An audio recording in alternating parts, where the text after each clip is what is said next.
नमस्कार, हमारे एगनू audio books channel पर आपका स्वागत है। इंदिरा गांधी राष्ट्रीय मुक्त विश्वविद्यालय, school of management studies, SOMS, master of commerce, M.Com, Hindi, IBO 01 अंतर्राष्ट्रीय व्यवसाय परिवेश, सेकेंड ईयर, ब्लॉक 1 संकल्पनाएं तथा आयाम, इकाई 2 अंतर्राष्ट्रीय व्यापार के सिद्धांत 2.0 उद्देश्य। इस इकाई के अध्ययन के बाद आप इस योग्य हो सकेंगे कि दो देशों के बीच के व्यापार के विशिष्ट स्वरूप की व्याख्या कर सकें, इस बात की विवेचना कर सकते हैं कि अंतर्राष्ट्रीय व्यापार करने वाले देशों के लिए परस्पर किस प्रकार लाभप्रद है। व्यापार के परंपरादि सिद्धांत की व्याख्या कर सकें, व्यापार के गैर परंपरादि सिद्धांत का वर्णन कर सकें तथा व्यापार के आधुनिक सिद्धांत का वर्णन कर सकें। 2.1 प्रस्तावना। कुछ समय से, विशेष तौर पर 1991 के बाद से, अंतर्राष्ट्रीय व्यापार भारतीय अर्थव्यवस्था के लिए एक महत्वपूर्ण तथा विवादास्पद मामला बन गया है। 1991 में प्रस्तुत किए गए संघीय बजट में उद्योग और व्यापार से संबंधित अनेक आर्थिक सुधार लागू किए गए, जिससे भारतीय अर्थव्यवस्था आर्थिक मुक्ति के एक युग में प्रविष्ट हो गई। ये सुधार वस्तुओं और सेवाओं के आयात निर्यात पर से प्रतिबंध उठाकर और रुपये को परिवर्तनीय बनाकर एक बंद और अंतरापेक्षी अर्थव्यवस्था को खुली हुई और बहिपेक्षी अर्थव्यवस्था में बदलने के लिए बनाए गए थे। आने वाले वर्षों में भारत का विदेश व्यापार व औद्योगिक उत्पादन महत्वपूर्ण रूप से बढ़ा है। आर्थिक नीति के लिए संभावित रूप से उदार दृष्टिकोण जारी रहने वाली है। अंतर्राष्ट्रीय व्यापार व निवेश को बढ़ावा दिया जाएगा। इस नवीन आर्थिक परिवेश में यह अत्यधिक महत्वपूर्ण है कि विद्यार्थियों को अंतर्राष्ट्रीय व्यापार की संकल्पनाओं व मूल सिद्धांतों से जागरूक बनाया जाए। इस इकाई में हम समग्र व तुलनात्मक लाभ की संकल्पना, व्यापार से लाभ, व्यापार की शर्तें व अंतर्राष्ट्रीय व्यापार के विभिन्न सिद्धांतों के विषय में जानेंगे। 2.2 व्यापारिक सिद्धांतों के उद्देश्य। व्यापारिक सिद्धांत का उद्देश्य दो देशों के बीच होने वाले व्यापार के स्वरूप की व्याख्या करना है। व्यापार के स्वरूप का क्या अर्थ है? मान लीजिए भारत संयुक्त राज्य को वस्त्र, रत्न व आभूषण तथा कुछ अन्य उत्पाद निर्यात करता है, जबकि संयुक्त राज्य भारत को कंप्यूटर के हिस्से जैसे हार्ड डिस्क तथा अन्य मशीनें निर्यात करता है। आयात व निर्यात का यही स्वरूप व्यापारिक स्वरूप कहलाता है। अंतर्राष्ट्रीय व्यापार का सिद्धांत इस बात की व्याख्या करता है कि यह स्वरूप किस प्रकार बनता है और उन कारकों को सूचीबद्ध करता है जिनके कारण इस स्वरूप का निर्माण होता है। दो देशों के बीच व्यापार सिर्फ वस्तुओं का ही नहीं होता वरन सेवाओं के क्षेत्र में भी व्यापार काफी महत्वपूर्ण है।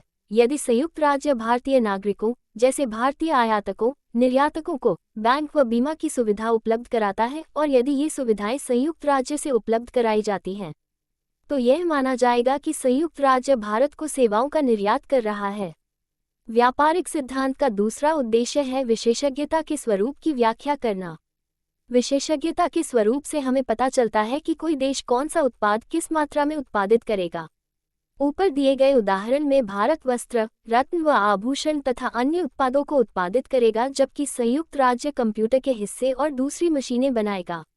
भारत कंप्यूटर के हिस्सों और मशीनों का उत्पादन कर सकता है अथवा नहीं कर सकता है। इसी प्रकार USA वस्त्रों, रत्न व आभूषणों का उत्पादन कर भी सकता है अथवा नहीं भी कर सकता है। व्यापार का स्वरूप तथा विशेषज्ञता का स्वरूप इस पर निर्भर करता है कि इन स्वरूपों की व्याख्या करने के लिए आप किस प्रारूप का प्रयोग करते हैं। यदि आप रिकॉर्डियन सिद्धांत को प्रयुक्त करते हैं तो आप कहेंगे कि USA वस्त्र या रत्न व आभूषण का उत्पादन नहीं करेगा क्योंकि इसमें भारत को विशेषज्ञता हासिल है। लेकिन यदि आप गैर परंपरादि सिद्धांत को प्रयुक्त करेंगे तो आप कहेंगे USA उन उत्पादों का निर्माण करेगा जिन्हें वो भारत से आयात करता है।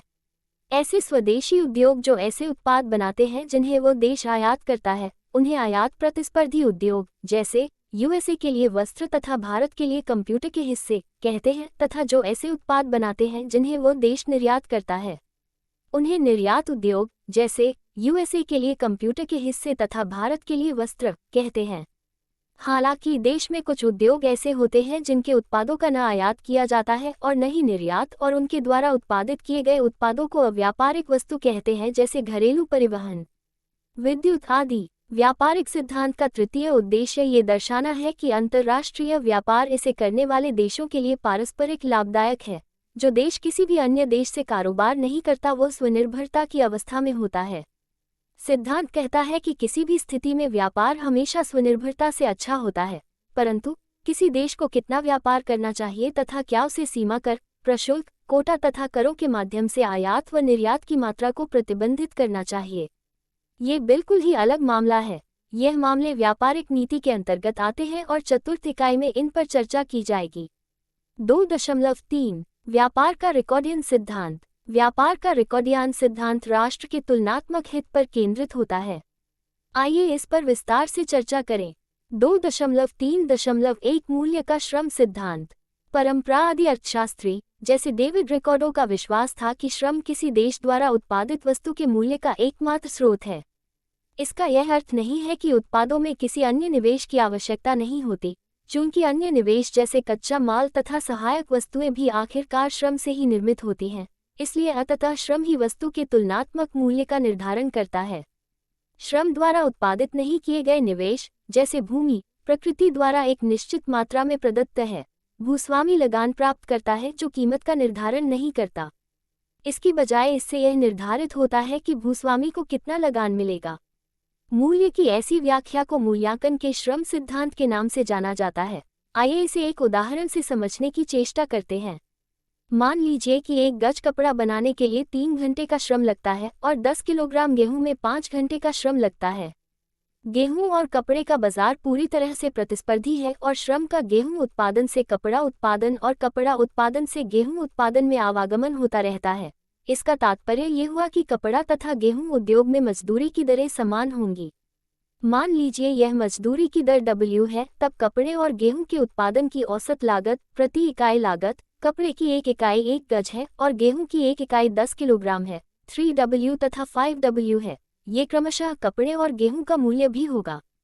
क्योंकि पूर्ण प्रतिस्पर्धा में मूल्य औसत लागत के बराबर होता है, इस प्रकार कपड़े का तुलनात्मक मूल्य गेहूं के संदर्भ में 3/5W अथवा 3/5 होगा, जिसका सीधा सा अर्थ यह है कि गेहूं की इकाई के 3/5 से कपड़े की 1 इकाई को क्रय किया जा सकता है या 6 किलो गेहूं के बदले में 1 गज कपड़ा प्राप्त हो सकता है।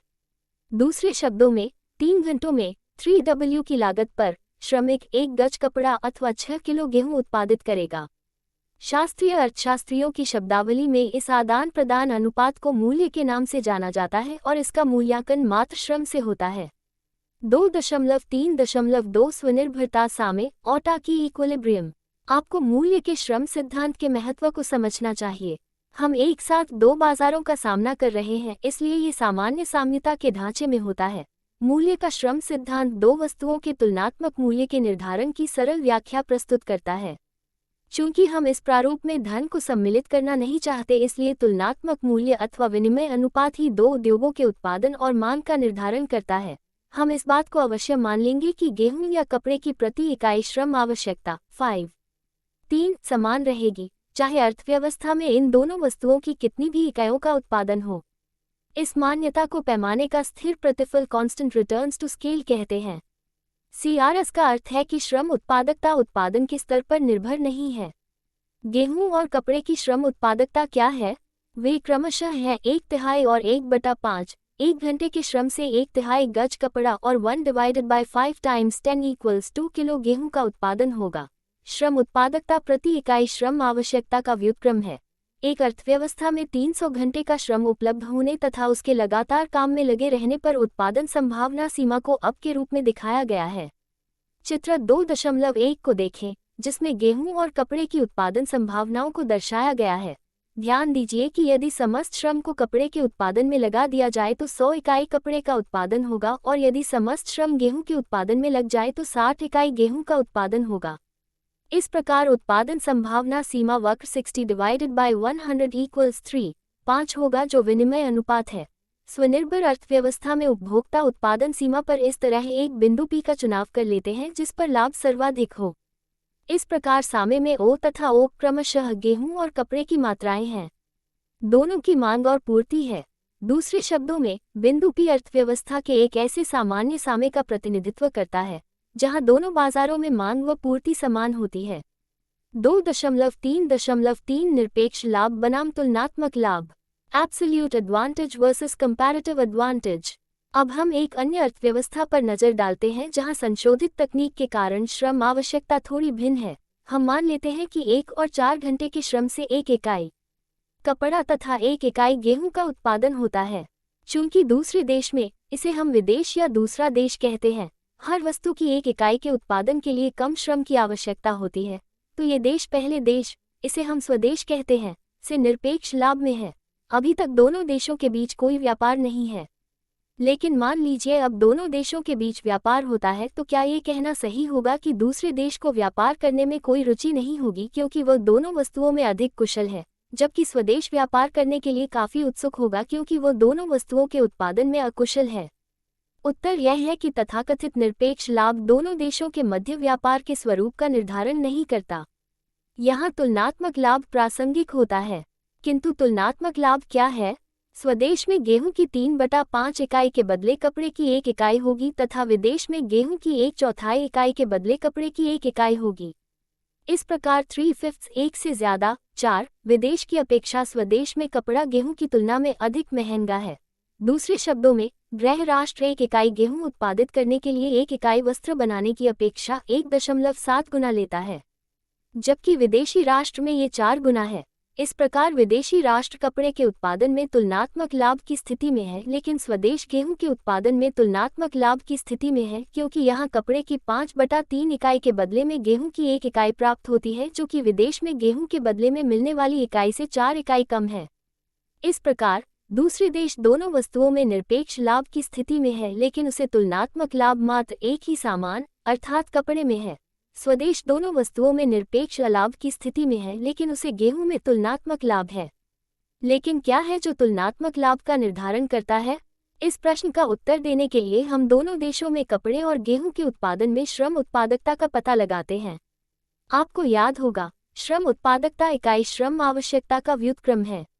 यदि हम कपड़े की श्रम उत्पादकता व गेहूं की श्रम उत्पादकता के अनुपात की तुलना करें तो हम देखेंगे कि विदेश का अनुपात अधिक है, 4:5 से ज्यादा 3, तथा इसलिए तुलनात्मक दृष्टि से वो कपड़े का अधिक उत्पादक है। दूसरी ओर, जिसमें उसका व्यापारिक साझेदार तुलनात्मक लाभ की स्थिति में हो।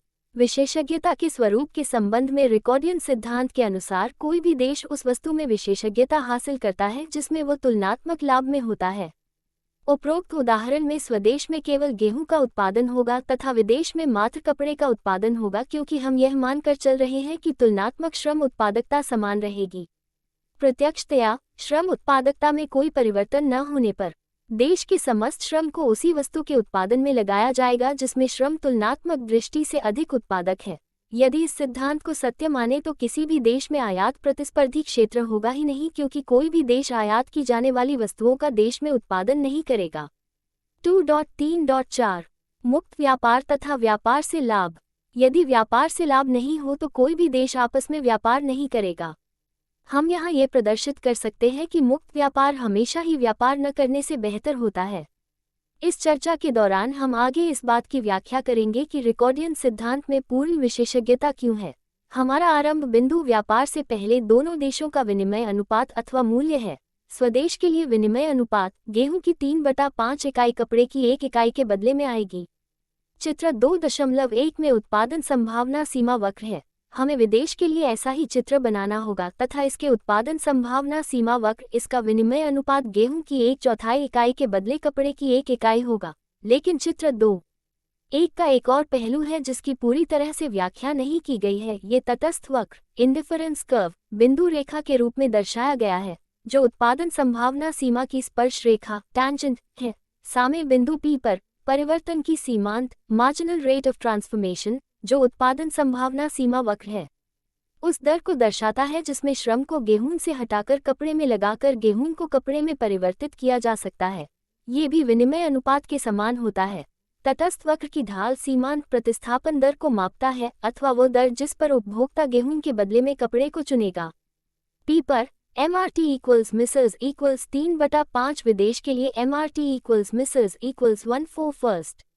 माने लें, गृह राष्ट्र विदेशी राष्ट्र के साथ व्यापार का निर्णय लेता है। अब मान लेते हैं कि स्वदेश में श्रम को कपड़े से गेहूं में स्थानांतरित किया जाता है ताकि कपड़े की 1 इकाई के मूल्य पर गेहूं की 3/5 अतिरिक्त इकाई का उत्पादन किया जा सके। लेकिन कपड़े की इस 1 इकाई की हानि की विदेश के साथ व्यापार द्वारा क्षतिपूर्ति की जा सकती है, जहां मात्र कपड़े की 1 इकाई क्रय करने के लिए गेहूं की 1/4 इकाई की आवश्यकता होती है। इस विनिमय से स्वदेश को व्यापार में लाभ होता है। जैसा कि गृह राष्ट्र व्यापार को लाभकारी पाता है, यह निरंतर रूप से कपड़े के उत्पादन को कम करता रहेगा और गेहूं के उत्पादन में तब तक वृद्धि करेगा जब तक कि वह मात्र गेहूं का ही उत्पादन नहीं करने लगे और समग्र विशेषज्ञता की अवस्था न आ जाए। उपर्युक्त परिदृश्य के अंतर्गत ये प्रत्यक्ष है कि गृह राष्ट्र विदेशी राष्ट्र के साथ अधिशेष गेहूं का विनिमय करके वह गेहूं उत्पादन में विशेषज्ञता द्वारा लाभ प्राप्त करता है। प्रश्न है कि क्या केवल गृह राष्ट्र ही है जो व्यापार से लाभ उठाता है? विदेशी राष्ट्र के बारे में क्या सोचते हैं? यदि उसके लिए विनिमय से कोई लाभ नहीं होता तब उसको गेहूं के लिए अपने वस्त्र के विनिमय के लिए सहमत क्यों होना चाहिए? तुलनात्मक लाभ, कंपैरेटिव एडवांटेज के सिद्धांत की यहाँ प्रासंगिकता है तथा यह व्यापार के लिए उचित आधार उपलब्ध कराता है। अर्थात 1/4 तथा 3/5 के मध्य होगा, जो गेहूं की तुलना में दोनों देशों में कपड़े का मूल्य है। चूंकि विदेश से कपड़े का निर्यात हो रहा है, इसलिए स्वदेश में आयात की मांग के दबाव से कपड़े का मूल्य बढ़कर मान लीजिए 1/4 से बढ़कर 2/5 हो जाता है। स्वदेश में इसका विपरीत होगा। चूंकि यह कपड़े का आयातक है, तो विदेशी पूर्ति स्वदेशी पूर्ति में मिलती रहेगी, जिससे कपड़े का मूल्य गिरकर 3/5 से 2/5 हो जाएगा। दूसरे शब्दों में, हम यह मान रहे हैं कि साम्य की अवस्था में विश्व कपड़े का विनिमय अनुपात 2/5 होगा। स्मरण रहे, मुक्त व्यापार में दोनों देश वस्तु के लिए समान मूल्य चुकाते हैं और एक मूल्य का सिद्धांत लागू होता है। बाजार में किसी भी विहीनता के बीच तुलना कर सकते हैं। मान लेते हैं कि अब हम मुक्त व्यापार व व्यापार मुक्त व्यापार में दोनों देशों में कपड़े की 1 इकाई के बदले गेहूं की 2/5 इकाई का विनिमय होता है। स्मरण रहे कि व्यापार से पहले यह विनिमय अनुपात स्वदेश में 3/5 था तथा विदेश में 1/4 था। अब हम यह आसानी से देख सकते हैं कि स्वदेश को कपड़े का उत्पादन घटाकर उसे आयात करने में लाभ है तथा विदेश को गेहूं का उत्पादन घटाकर उसे आयात करने में लाभ है। यदि स्वदेश में 1 इकाई कपड़े का उत्पादन घटाया जाता है तो उसे गेहूं का उत्पादन 3/5 इकाई बढ़ जाता है, परंतु इस अतिरिक्त 3/5 इकाई गेहूं को विश्व बाजार में निर्यात करके वो बदले में कपड़े की 1 इकाई का आयात कर सकता है। उपभोक्ता को जो 1 इकाई कपड़े की कमी हुई है उसे विदेश से व्यापार करके प्राप्त किया जा सकता है तथा अंत में स्वदेश में गेहूं की 1/5 इकाई अतिरिक्त बच जाएंगी। यदि विदेश में गेहूं का उत्पादन 1 इकाई कम किया जाता है तो कपड़े का उत्पादन 4 इकाई बढ़ जाएगा। विश्व बाजार में कपड़े की 5/2 इकाई के बदले गेहूं की 1 इकाई होती है। इस प्रकार विदेश में गेहूं में होने वाली कमी को आयात से पूरा किया जा सकता है तथा कपड़े की 3/2 इकाई अतिरिक्त भी बच जाएगी। अतः मुक्त व्यापार से उन दोनों देशों को लाभ होता है जो उन वस्तुओं में विशेषज्ञता हासिल करना चाहते हैं जिनमें उन्हें तुलनात्मक लाभ प्राप्त है। इनमें से एक को दोनों उत्पादों के उत्पादन में संपूर्ण लाभ प्राप्त था। 2.3.5 व्यापार की शर्तें, टर्म्स ऑफ ट्रेड। वस्तु व्यापार शर्तों को एक वस्तु की तुलना में दूसरे के मूल्य के रूप में परिभाषित किया जाता है। स्वनिर्भरता की अवस्था होने पर स्वदेश में व्यापारिक शर्तें कपड़े की 1 इकाई के बदले में गेहूं की 3/5 इकाई होता है, जबकि विदेश में व्यापारिक शर्तें कपड़े की 1 इकाई के बदले में गेहूं की 1/4 इकाई होता है। जैसा कि अभी हमने चर्चा की थी, विश्व बाजार व्यापार शर्तें 1/4 तथा 3/5 के बीच में होगी और हम यह मान लेते हैं कि वो 2/5 है। व्यापार के संदर्भ में व्यापारिक शर्तें निर्यातित वस्तु की तुलना में आयातित वस्तु का मूल्य है। चूंकि स्वदेश गेहूं का निर्यातक है, इसकी कपड़े की 1 इकाई के लिए व्यापारिक शर्तें गेहूं की 2/5 इकाई होगी। लेकिन विदेश के लिए, जो कि कपड़ा निर्यातक है, स्वदेश से ठीक विपरीत होगा, अर्थात गेहूं की 1 इकाई के लिए कपड़े की 5/2 इकाई होगा। अंतर्राष्ट्रीय व्यापार न सिर्फ दोनों देशों की स्वनिर्भरता की व्यापारिक स्थिति को बदल देता है, उन्हें एक सामान्य स्तर पर ले आता है, दोनों में तुलनात्मक मजदूरी दर को भी परिवर्तित कर देता है। स्वदेश की मजदूरी दरों तथा विदेश की मजदूरी दरों का अनुपात फैक्टोरियल व्यापार शर्तें कहलाता, फैक्टोरियल टर्म्स ऑफ ट्रेड है। फैक्टोरियल व्यापारिक शर्तें का अर्थ है कि एक देश के 1 घंटे की बदले आने वाले दूसरे देश के श्रम के घंटे। लेकिन इस अवधारणा की व्याख्या में अत्यंत सावधानी रखनी चाहिए। 2 देशों के बीच श्रम का आदान प्रदान नहीं होता है, बल्कि वस्तु का आदान प्रदान होता है, परंतु वस्तु उसके उत्पादन में लगाए गए श्रम के घंटों का साकार रूप है। अतः व्यापार अप्रत्यक्ष रूप से फैक्टोरियल व्यापारिक शर्तें का निर्धारण करता है। हमने हाल में ही देखा है कि उपरोक्त में वस्तु व्यापारिक शर्तें 3/5 तथा 1/4 के मध्य शर्तें हैं। क्या हम फैक्टोरियल व्यापारिक शर्तों के लिए ऐसी सीमा का पता लगा सकते हैं? उत्तर है हाँ, तथा फैक्टोरियल व्यापारिक शर्तों की सीमा है 1/3 तथा 4/5। इसे सिद्ध करने के लिए मान लेते हैं कि WH तथा WF क्रमशः स्वदेश तथा विदेश की मजदूरी दरें जिन्हें गेहूं अथवा कपड़े के संदर्भ में मापा जा सकता है। विदेश, जिसे कपड़े के उत्पादन में तुलनात्मक लाभ प्राप्त है। चूंकि विदेश तथा स्वदेश में 1 इकाई गेहूं के उत्पादन के लिए 4 और 5 घंटे के श्रम की आवश्यकता होती है तथा विदेश की औसत लागत से गेहूं की औसत लागत स्वदेश में कम होनी चाहिए, इसलिए 5 वॉट आवर्स KL। इसका तात्पर्य है कि स्वदेश में सापेक्षिक दृष्टि से पूंजी बहुलता है तथा दूसरे देश में सापेक्षिक दृष्टि से श्रम बहुलता है। इसका सापेक्षिक कारक बहुलता की भौतिक परिभाषा कहलाती है। यह एक वैकल्पिक परिभाषा है। यदि विदेश में सापेक्षिक दृष्टि से श्रम बहुलता है तो वहाँ श्रम सापेक्षिक दृष्टि से सस्ता होगा।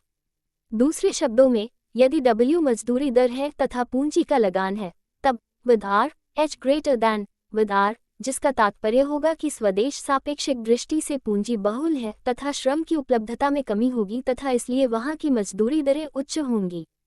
हमें ये ध्यान देना चाहिए कि दूसरी परिभाषा आवश्यक नहीं है पहले से ही उत्पन्न हुई हो। कारण बिल्कुल सरल है। किसी देश में श्रम का अभाव हो सकता है, लेकिन यह आवश्यक नहीं है कि वहाँ सापेक्षिक मजदूरी दरें उच्च ही होंगी, क्योंकि हो सकता है कि वहाँ उन सामानों की मांग ही बहुत कम हो जिनके लिए अत्यधिक श्रम की आवश्यकता होती है। इसी प्रकार किसी देश में श्रम की प्रचुरता होने पर भी हो सकता कि अत्यधिक श्रम की आवश्यकता वाली वस्तु की काफ़ी मांग होने के कारण वहाँ मजदूरी दरें काफ़ी ऊंची हों। इससे हमने ये सबक सीखा कि किसी कारक का मूल्य मात्र उसकी पूर्ति को देखकर निर्धारित नहीं किया जा सकता है। 2.4.2 कारक प्रबलता फैक्टर इंटेंसिटी। चूंकि वस्तु का उत्पादन करने के लिए 2 कारकों की आवश्यकता होती है, इसलिए कारकों के प्रयोग की सापेक्षिक प्रबलता का निरीक्षण करना आवश्यक है। मान लीजिए X तथा Y 2 वस्तुओं की मात्राएं हैं तथा L व K उनके उत्पादन में प्रयुक्त श्रम व पूंजी हैं। हम मान लेते हैं कि X के उत्पादन में KX तथा लक्स पूंजी व श्रम की आवश्यकता होती है तथा Y के उत्पादन में की तथा लाई पूंजी व श्रम की आवश्यकता होती है। यदि KX लक्स की लाई तब X पूंजी प्रबल है तथा Y श्रम प्रबल है। सामान्यतः भिन्न भिन्न वस्तुओं के लिए भिन्न भिन्न पूंजी श्रम अनुपात होता है। उदाहरण के लिए हम रत्नों व आभूषणों के उत्पादन के श्रम प्रबल होने तथा कंप्यूटर हार्डवेयर के पूंजी प्रबल होने की आशा करते हैं। 2.4.3 गैर परंपरावादी मॉडल की मान्यताएं असम्पशंस। गैर परंपरावादी सिद्धांत की निम्नलिखित अवधारणाएं हैं। 1. पूर्ण प्रतियोगिता। 2. पैमाने का स्थिर प्रतिफल, जिसका अर्थ है कि यदि श्रम व पूंजी के अंतर्प्रवाह को 2 गुना कर दिया जाए तो उत्पादन भी 2 गुना हो जाती है। इस अवधारणा के परिणाम से उत्पादन की औसत लागत उत्पादन के स्तर से अप्रभावित हो जाता है। उदाहरण के लिए X की औसत लागत WLXR के X है, जिसे W लक्स X R के X भी लिखा जा सकता है। फर्म श्रम उत्पादकता अनुपात अथवा पूंजी उत्पादकता अनुपात में तब ही परिवर्तन करेगी जब पूंजी के किराए मूल्य की तुलना में मजदूरी दरों में परिवर्तन होता है ताकि लागत को कम कर सके। परंतु यदि उत्पादन में परिवर्तन होता है तो उत्पादन के अनुपात के बराबर ही पूंजी तथा श्रम निवेश में भी परिवर्तन आ जाएगा, जिससे लक्स X तथा KX स्थिर रहेंगे। इस प्रकार उत्पादन में परिवर्तन होने पर भी औसत लागत में परिवर्तन नहीं होता, बल्कि यह कारक मूल्यों में परिवर्तन की प्रतिक्रिया में परिवर्तित होता है। जिसे हमने वस्तु X के लिए कहा है वही वस्तु Y के लिए भी उतना ही सही है। औसत लागत तथा कारक मूल्य के मध्य के संबंध के बारे में बाद में चर्चा की जाएगी।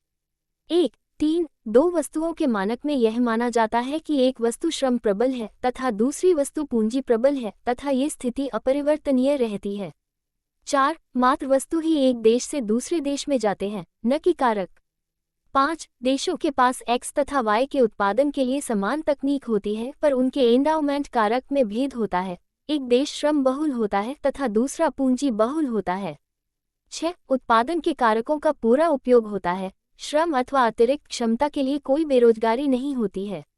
2.4.4 उत्पाद मूल्य अनुपात तथा कारक मूल्य अनुपात। पैमाने के स्थिर प्रतिफल के सिद्धांत के अनुसार उत्पाद मूल्य अनुपात अर्थात PY तथा कारक मूल्य अनुपात अर्थात विद R के मध्य संबंध होता है। चित्र 22 में इसकी ही चर्चा की गई है। जैसा कि आपको विदित है, एक प्रतिस्पर्धी बाजार में दीर्घकाल में मूल्य औसत लागत के बराबर होता है, क्योंकि लाभ प्रतिस्पर्धी के पास जाता है। अतः उत्पाद मूल्य अनुपात औसत लागत अनुपात अर्थात x की औसत लागत तथा y की औसत लागत के अनुपात के बराबर होता है।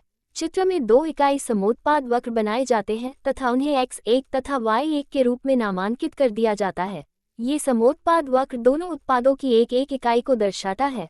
हर वस्तु लाभ वृद्धि उत्पादकों द्वारा न्यूनतम लागत पर उत्पादित किया जाता है।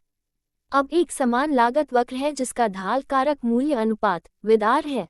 लागत को कम करने वाली अवस्था वह है जिसमें तकनीकी प्रतिस्थापन की सीमांतर, जिसका मापन समोत्पाद वक्र आइसोक्रोन के ढाल द्वारा किया जाता है, वह समान लागत वक्र द्वारा अभिव्यक्त होने वाले कारक मूल्य अनुपात के समान होती है। अतः सीडी का सामूहिक अंतर्निवेश लागत कम करने वाले आगत संयोजन है जो x तथा y की एक इकाई का उत्पादन करते हैं। उत्पादन की एक इकाई उत्पादित करने की लागत श्रम के सापेक्ष OB तथा पूंजी के सापेक्ष OA के रूप में प्रस्तुत की जाती है। चूंकि अब दोनों समोत्पाद वक्रों की स्पर्शरेखा है, अतः x अथवा y की एक इकाई के उत्पादन अथवा औसत लागत समान होती है। अतः अब के ढाल द्वारा दर्शाए गए कारक मूल्य अनुपात के साथ औसत लागत अनुपात अथवा उत्पाद मूल्य अनुपात एक ही है, अर्थात Px Py = 1 तथा इस कारक मूल्य अनुपात पर दोनों उद्योगों का पूंजी श्रम अनुपात तथा C व D को मिलाने वाली रेखा द्वारा प्रकट किया जाता है। ये पुनर्तः स्पष्ट है कि y पूंजी प्रबल है तथा x श्रम प्रबल है। एक अन्य महत्वपूर्ण बिंदु ये है कि OA अथवा OB द्वारा मापी गई x अथवा y का उत्पादन करने की औसत लागत समान बनी रहेगी चाहे दोनों वस्तुओं की कितनी भी इकाई का उत्पादन कर लिया जाए। ऐसा इसलिए है क्योंकि औसत लागत पैमाने के स्थिर प्रतिफल के कारण उत्पादन से अप्रभावित रहती है तथा मात्र कारक मूल्य अनुपात के प्रति अनुक्रिया करती है। चित्र 2.2 उत्पाद मूल्य अनुपात तथा कारक मूल्य अनुपात। आइए अब देखें कि मजदूरी अधिशेष अनुपात विदार बढ़ने पर है कैसे x तथा y का उत्पादन करने वाले दो उद्योगों की लागत में परिवर्तन आता है। सामान्य ज्ञान के अनुसार चूंकि x में श्रम का प्रयोग प्रबलता से होता है तथा चूंकि मजदूरी दर पूंजी के लगान मूल्य की तुलना में बढ़ती है, इसलिए x की औसत लागत y की औसत लागत की तुलना में बढ़नी चाहिए। चित्र 22 में प्रारंभिक स्थिति दोनों उद्योगों के वस्तुओं का औसत लागत अथवा उत्पाद मूल्य समान होती है तथा ऐसा इसलिए होता है क्योंकि समान लागत वक्र दोनों समोत्पाद वक्र की स्पर्शरेखा होती है। परंतु यदि विदार में वृद्धि होती है तब लागत न्यूनतम स्तर बिंदु समान स्पर्शरेखा पर नहीं होंगे, इसकी बजाय दोनों उद्योग भिन्न समान लागत स्तर पर लागत न्यूनतम स्तर करेंगे। ये दो समान लागत वक्रें बिंदु रेखाओं के रूप में प्रस्तुत की गई है तथा y उद्योग लागत का न्यूनतम स्तर A पर करेगा जबकि x उद्योग लागत का न्यूनतम स्तर F पर करेगा। अब हम इस जटिल संबंध को सिद्ध करेंगे। 2.4.5 हेकेशर ओहलिन सैमुअलसन होस का सिद्धांत। होस सिद्धांत कहता है कि जो देश सापेक्षिक दृष्टि से श्रम प्रबल हैं उन्हें श्रम आधारित वस्तुओं में तुलनात्मक लाभ होगा तथा जो देश सापेक्षिक दृष्टि से पूंजी प्रबल हैं उन्हें पूंजी आधारित वस्तुओं में सापेक्षिक लाभ होगा। इस प्रकार कारक बहुलता है जो व्यापार के स्वरूप का निर्धारण करती है, न कि तकनीक। इस सिद्धांत को सिद्ध करने के लिए विदार तथा PP के संबंध का प्रयोग करना होगा जिसे हमने अभी प्रतिस्थापित किया है, यह मानकर कि x श्रम प्रबल है। चित्र 2.3 इस संबंध को दर्शाता है।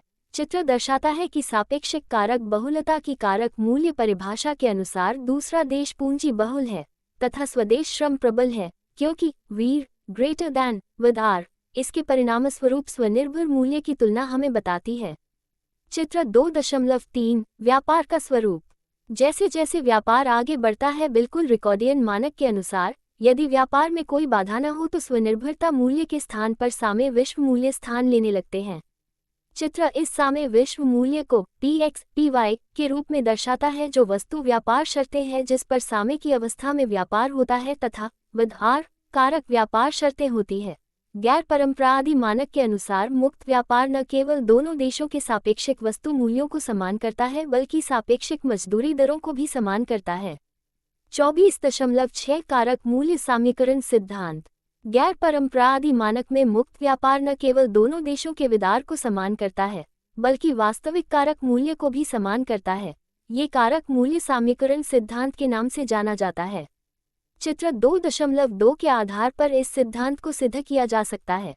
इस चित्र से हम वास्तविक मजदूरी दर तथा पूंजी के वास्तविक लगान मूल्य को माप सकते हैं।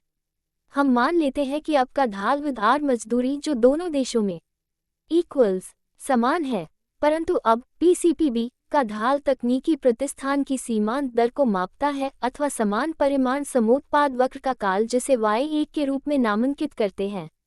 स्मरण रहे कि तकनीकी प्रतिस्थापन की सीमांत दर कारकों की सीमांत उत्पादकता का अनुपात है, अर्थात MPLMPK श्रम की सीमांत उत्पादकता तथा पूंजी की सीमांत उत्पादकता का अनुपात। इसके साथ पैमाने का स्थिर प्रतिफल भी लागू होता है, अर्थात यदि कारकों की सीमांत उत्पादकता को चुका दिया जाए तो कुल उत्पादन निःशेष हो जाएगा। इससे हमें दो समीकरण प्राप्त होते हैं। एक, MPLMPK इक्वल्स PCPB जिसका तात्पर्य है PB MPL equals PC MPK। 2, OP MPL PC MPK equals 1। प्रथम समीकरण में द्वितीय समीकरण को स्थापित करके हमें प्राप्त होता है MPL इक्वल्स 1 OB। इसी प्रकार यह भी सिद्ध किया जा सकता है कि MPK इक्वल्स 1/0 एक कारक का वास्तविक पारितोषिक है सीमांत उत्पादकता। चूंकि 1 OB तथा IO क्रमशः Y में वास्तविक मजदूरी तथा पूंजी का वास्तविक लगान है, ये X में भी वास्तविक कारक मूल्य होने चाहिए क्योंकि पूर्ण प्रतियोगिता में वास्तविक कारक मूल्य दो उद्योगों में भिन्न भिन्न नहीं हो सकते। चित्र 2.2 में बनी X तथा Y की समोत्पाद वक्र स्वदेश व विदेश दोनों की समोत्पाद वक्र हैं क्योंकि उनकी तकनीक समान है। अतः अब का ढाल व्यापारिक शर्तों की साम्य कारक स्थिति को दर्शाता है। व्यापार दोनों देशों के वास्तविक कारक मूल्य को समान कर देगा। 2.4.7 सैमुअल्सन स्टॉल्पर सिद्धांत। यदि किसी एक वस्तु का मूल्य किसी दूसरे वस्तु के मूल्य की तुलना में बढ़ता है तो वास्तविक कारक मूल्य का क्या होता है? इस प्रश्न का उत्तर देने के लिए हम चित्र 2.2 की ओर वापस लौटते हैं। स्मरण रहे कि अब समान लागत वक्र है। अब Px Py 1 के बराबर है, वास्तविक मजदूरी दर 1 OB है तथा पूंजी का वास्तविक लगान मूल्य 1 OA है। यदि समान लागत वथे M अथवा FN बिंदु रेखाएं हैं तब Py 1 से अधिक होगा, अर्थात Y के मूल्य की तुलना में X के मूल्य में वृद्धि होती है। अब वास्तविक मजदूरी दर X के अनुसार मापने पर है 1 ON तथा Y के अनुसार मापने पर है 1 OM। दोनों ही स्थितियों में वास्तविक मजदूरी दर में वृद्धि होती है क्योंकि ON तथा OM दोनों ही OB से कम हैं। आप M तथा FN के क्षैतिज अंतराद इंटरसेप्ट की जांच करके देख सकते हैं कि पूंजी के वास्तविक लगान दर में कमी आती है। ये भी स्मरण कीजिए कि इस मामले में X श्रम प्रबल है। ये हमें सैमुअल्सन स्टॉल्पर सिद्धांत देता है जिसके अनुसार यदि एक वस्तु का मूल्य किसी अन्य वस्तु की तुलना में बढ़ता है तो इसका वास्तविक पारितोषिक प्रबल रूप से उस वस्तु के लिए प्रयुक्त होता है जिसका मूल्य बड़ा है। इस मामले में श्रम बढ़ेगा तथा कारक का वास्तविक पारितोषिक अप्रबलता से प्रयुक्त। इस स्थिति में पूंजी कम होगा। 2.4.8 रिब्सिस्की सिद्धांत। अभी तक हमने गैर परंपरावादी सिद्धांत की कारक बहुलता की कारक मूल्य परिभाषा की चर्चा की। अब हम दूसरी परिभाषा का प्रयोग करते हैं, अर्थात सापेक्षिक कारक बहुलता की भौतिक परिभाषा। हम पुनः चित्र 2.2 से आरंभ करते हैं जहां हम इस तथ्य की पहचान करते हैं कि Kx लक्स तथा की लाई पूरी तरह से कारक मूल्य अनुपात पर आश्रित होता है तथा तभी परिवर्तित होता है जब कारक मूल्य अनुपात परिवर्तित होता है। कारक मूल्य अनुपात उत्पाद मूल्य अनुपात के परिवर्तित होने से ही बदलता है तथा सैमुअल्सन स्टॉल्पर सिद्धांत हमें यही सिखाता है। उसके बाद यह आता है कि यदि उत्पाद मूल्य अनुपात स्थिर है तो दोनों उद्योगों में कारक प्रबल स्थिर हो जाते हैं। अब हम अपने आप से यह प्रश्न पूछेंगे, यदि उत्पाद मूल्य अनुपात दिया जाए तो दो उद्योगों में कारक की पूर्ति में परिवर्तन होने पर उत्पादन का क्या होगा? चूंकि यह माना जा रहा है कि उत्पाद मूल्य अनुपात स्थिर है तो श्रम अथवा पूंजी की आपूर्ति में होने वाली वृद्धि दोनों उद्योगों की कारक प्रबलता को परिवर्तित नहीं करेगी। तब उत्तर आगे बने चित्र 2.4 से आएगा। बॉक्स दर्शाता है कि अर्थव्यवस्था में श्रम की OA मात्रा तथा पूंजी की AO मात्रा की पूर्ति होती है। दोनों क्षेत्रों में होने वाले उत्पादों को दो समोत्पाद वक्र X तथा Y जो P पर एक दूसरे की स्पर्शरेखाएं हैं से दर्शाया जाता है। पैमाने के स्थिर प्रतिफल से हम उत्पादन को प्रारंभ से ही रेखा से माप सकते हैं। दूसरे शब्दों में X का उत्पाद OP के रूप में मापा जा सकता है तथा Y का OP के रूप में मापा जा सकता है। स्मरण रहे कि P पर अर्थव्यवस्था समस्त संसाधनों का उपयोग करती है। वास्तव में बॉक्स के प्रत्येक बिंदु पर श्रम तथा पूंजी का पूरा इस्तेमाल होता है, परंतु P पर संसाधनों का उपयोग इष्टतम होता है क्योंकि तकनीकी प्रतिस्थापन की सीमांत दर जिसे समोत्पाद वक्र X तथा Y से मापा जाता है बराबर होती है। याद करें कि यह चित्र 2.2 में भी सत्य था, क्योंकि दोनों उत्पादों की समोत्पाद वक्र समान लागत अथवा समान लागत वक्र की स्पर्शरेखाएं थीं। दूसरे शब्दों में, P एक ऐसा बिंदु है जहां वस्तुओं का उत्पादन सबसे कम लागत पर किया जाता है। ये भी ध्यान रखें कि जैसे कि चित्र 2.2 में X एक श्रम प्रबल वस्तु थी तथा Y एक पूंजी प्रबल वस्तु थी। हम आसानी से देख सकते हैं कि तुलना करने पर OP तथा OP के ढाल हमें ये बताते हैं कि X उद्योग Y उद्योग की अपेक्षा श्रम की प्रति इकाई के सापेक्ष कम पूंजी का प्रयोग करता है। अब यदि श्रम की पूर्ति अब पूंजी की पूर्ति में कोई परिवर्तन किए बगैर बढ़ा देते हैं, चूंकि इससे, जैसी कि विवेचना की जा चुकी है, कारक प्रबलता में कोई परिवर्तन नहीं होता है, नया उत्पादन बिंदु Q होना चाहिए तथा PQ का उत्पादन कम हो जाएगा। चित्र 2.4 सापेक्षिक कारक बहुलता। रिब्जिस्की सिद्धांत की सहायता से हम कारक बहुलता की भौतिक परिभाषा के परिप्रेक्ष्य में होस सिद्धांत की मान्यता को परख सकते हैं। हम मान लेते हैं कि स्वदेश तथा विदेश प्रत्येक दृष्टि से समान है, अर्थात उनके पास समान तकनीक व कारक है, तब दोनों अर्थव्यवस्थाओं में वस्तु का उत्पादन चित्र 2.4 के P बिंदु द्वारा प्रस्तुत किया जा सकता है, क्योंकि दोनों की समोत्पाद वक्र समान है। हम मान लेते हैं कि दोनों देशों की रुचि समान है, इसलिए समान मांग होती है। इसके परिणामस्वरूप यह के सापेक्ष X का मूल्य दोनों देशों में समान होगा। अब मान लेते हैं कि स्वदेश में श्रम की पूर्ति अब बढ़ जाती है। स्वदेश के लिए उत्पादन बिंदु होगा K तथा विदेश के लिए होगा P। दूसरे शब्दों में, स्वदेश श्रम बहुल देश हो जाता है तथा विदेश पूंजी बहुल देश हो जाता है, लेकिन अब दोनों देशों में अपनी अपनी स्वनिर्भरता के समीकरण में Y के सापेक्ष X का समान सापेक्षिक मूल्य समान होगा, क्योंकि स्वदेश में विदेश की तुलना में अधिक X व कम Y का उत्पादन होगा। दोनों देशों में उपभोक्ताओं की रुचि समान होने के कारण स्वदेश में Y के सापेक्ष X का मूल्य विदेश की अपेक्षा कम होगा। अतः स्वदेश में X सापेक्षिक दृष्टि से सस्ता होगा क्योंकि उसका अधिक उत्पादन होगा तथा Y महंगा होगा क्योंकि उसका कम उत्पादन होगा। इससे ये सिद्ध होता है कि होस सिद्धांत प्रामाणिक है, क्योंकि स्वदेश श्रम बहुल है तो उसे श्रम प्रबल X में सापेक्षिक लाभ है तथा पूंजी बहुल विदेश को पूंजी प्रबल Y में सापेक्षिक लाभ है। 2.5 व्यापार के आधुनिक सिद्धांत। व्यापार के समकालीन सिद्धांत शास्त्रीय व गैर परंपरावादी दोनों मानकों के पूर्ण प्रतियोगिता व पैमाने के स्थिर प्रतिफल की मान्यताओं से हट चुके हैं। आधुनिक सिद्धांतों में बाजार का ढांचा एकाधिकार अथवा अल्पाधिकार का होता है। एकाधिकार की अवस्था में बड़ी संख्या में उत्पादक ऐसी वस्तुओं का भारी उत्पादन करते हैं जो एक जैसे न होकर गुणवत्ता तथा डिजाइन में भिन्न भिन्न प्रकार का होता है। अल्पाधिकार की अवस्था में गिने चुने उत्पादक ही अपने एक जैसे अथवा भिन्न भिन्न प्रकार के वस्तु बाजार में पहुंचाते हैं। क्षैतिज रूप से भिन्न प्रकार के उत्पाद गुणवत्ता में समान होते हैं परंतु डिजाइन में भिन्नता होती है, जैसे लाल पेन व नीला पेन, श्वेत वाइन या लाल वाइन, लकड़ी का फर्नीचर अथवा स्टील का फर्नीचर। लंब रूप वाले उत्पादों में गुणवत्ता भी असमान होती है, जैसे छोटी कारें अथवा बड़ी कारें। यदि उत्पाद क्षैतिज रूप से भिन्नता वाले होते हैं तो उनका उत्पादन लगभग समान तकनीक से होता है। ऊर्ध्वाधर रूप से भिन्नता वाले उत्पाद में अनिवार्य रूप से प्रकार अथवा उत्पाद के अनुसार भिन्न तकनीक की आवश्यकता होती है। आधुनिक सिद्धांतों में उत्पादन पैमाने की अर्थव्यवस्था होती है। ये प्रत्यक्ष है कि ऊपर वर्णित तकनीक पैमाने के स्थिर प्रतिफल से हटकर है, जिसका हम अभी तक प्रयोग करते आए हैं। उदाहरण के लिए उत्पादन दोगुना होकर 1 से 2 हो जाता है, जबकि श्रम दोगुने से कम ही बढ़कर 3 से 5 होता है। मान लीजिए उपरोक्त तकनीक से 2 एक जैसे वस्तुओं A व B का उत्पादन हो रहा है। अर्थव्यवस्था के पास श्रम की 10 इकाई हैं। उपभोक्ता दोनों वस्तुओं की 1:1 के अनुपात में खपत करते हैं, इसलिए श्रम बल को भी दोनों वस्तुओं के उत्पादन के लिए समान रूप से विभाजित करना होगा तथा A व B की 2 इकाइयों का उत्पादन होता है तथा अर्थव्यवस्था में उनकी खपत हो जाती है। अब मान लीजिए कि 10 इकाई श्रम वाली एक और अर्थव्यवस्था है जो उसी तकनीक से A व B का उत्पादन करती है। तब ये देखना बहुत आसान है कि एक अर्थव्यवस्था मात्र A का उत्पादन करती है तथा दूसरी अर्थव्यवस्था मात्र B का उत्पादन करती है, तथा जब दोनों व्यापार करते हैं तो दोनों देश के उपभोक्ता A व B प्रत्येक की 3-5 इकाई की खपत कर सकते हैं तथा ये स्वनिर्भरता से श्रेष्ठ है।